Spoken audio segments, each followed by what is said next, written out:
आज हम इस विशेष चर्चा में भाग लेने के लिए खड़े हुए और ये चर्चा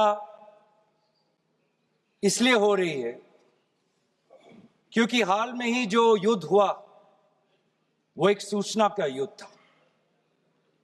एक प्रकार से हम पड़ोसी देश और दुनिया भर को सच्चाई की सूचना देना चाहते थे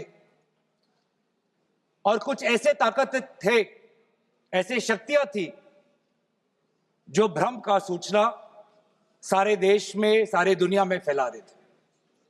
और इसीलिए इस चर्चा का विशेष मांग यह है कि आज सच्चाई सदन में आनी चाहिए।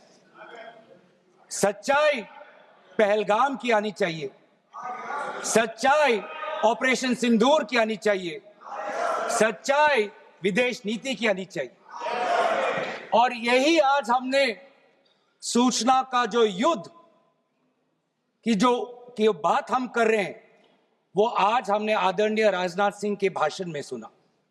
बहुत से सूचनाएं दी उन्होंने, बहुत से जानकारी दी, लेकिन रक्षा मंत्री होने के नाते ये नहीं कहा कि पहलगाम में दहशतगर्द कैसे आए। ये नहीं कहा कि बेसारन में जहां पर 1000 लोग जाते हैं, खुशियां मनाते हैं, कैसे 5 दहशतगर्द वहां पर जाकर 26 लोगों की गोलियों से छलनी करते हैं। ये सूचना रक्षा मंत्री ने नहीं दी। यही है सूचना का युद्ध कि इतनी जानकारी देते हैं कि कभी कभी सवाल पूछना भी भूल जाते हैं। और आज ये है हमारे विपक्ष का कर्तव्य कि हम सवाल पूछेंगे देश हित में, राष्ट्र हित में। आज देश ये जानना चाहता है कि वो 5 दहशतगर्द कैसे घुसे और उन दहशतगर्दों का भी मकसद था। पाकिस्तान से आए हुए वो दहशतगर्दों का क्या मकसद था? उनका मकसद था कि जम्मू कश्मीर की अर्थव्यवस्था को तनाव करना, विनाश करना। उनका मकसद था कि भारत देश में एक सांप्रदायिक वातावरण का जन्म देना।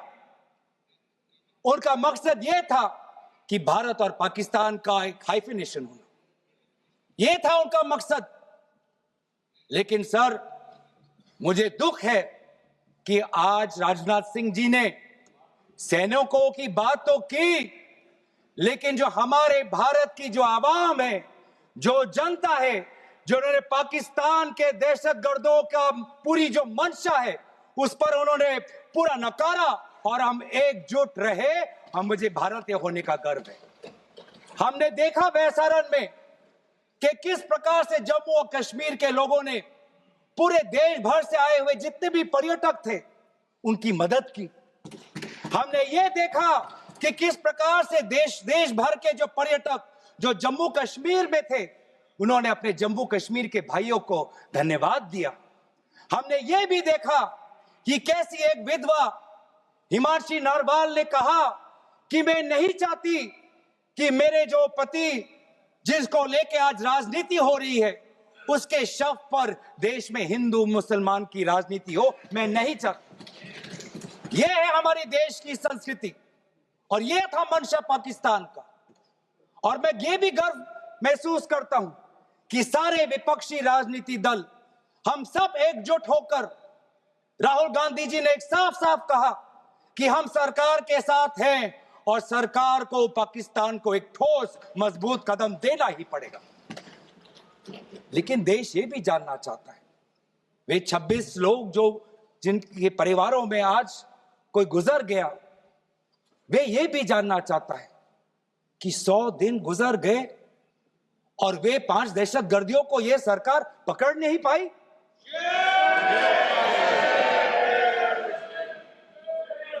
देश के वो लोग ये भी जानना चाहते हैं कि ये जो 5 दहशतगर्दे थे, दहशतगर्दी जो आए टेररिस्ट, निश्चय इनको किसी ने पनाह दी, निश्चय इनको किसी ने जानकारी दी, निश्चय ये पूरा जो 1 घंटा का जो उन्होंने गोला बारूदी की, उसके बाद ये फरार हो गए। उनको फरार होने में भी किसी ने उनकी मदद की, और आज भी ये 100 दिन हो गए और सरकार के पास कोई जवाब नहीं।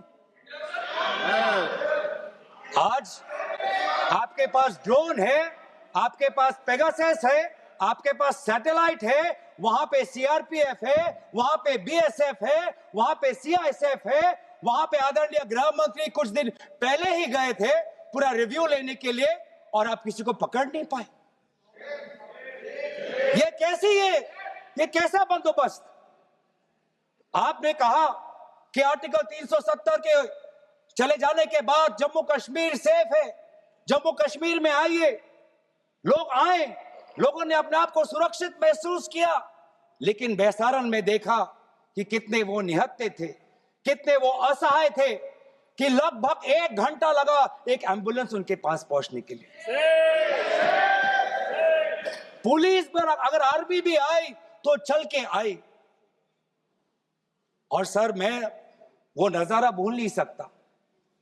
एक मां और एक बेटी चल के नीचे आ रही थी। एक भारत के सिपाही को देखा और सिपाही को देखकर वो रो पड़े, खुशी से नहीं, डर से, क्योंकि उनको लगा कि वे दहशतगर्द जिन्होंने सिपाहियों का यूनिफॉर्म पहनकर वहां पर लोगों को मारा, आज वही दहशतगर्द आज पहाड़ के नीचे उनका इंतजार कर। उस भारत के सिपाही को कहना पड़ा कि मैं भारतीय हूं, तुम डरो मत, मैं भारतीय हूं, तुम सेफ हो, सुरक्षित हो। ऐसा दहशत उन्होंने महसूस किया। इस दहशत के ऊपर, इस डर के ऊपर आदरणीय राजनाथ सिंह एक शब्द तो कहते, आप एक शब्द तो कहते। ये आपकी भी जिम्मेवारी है राजनाथ जी, ये आपकी भी जिम्मेवारी है।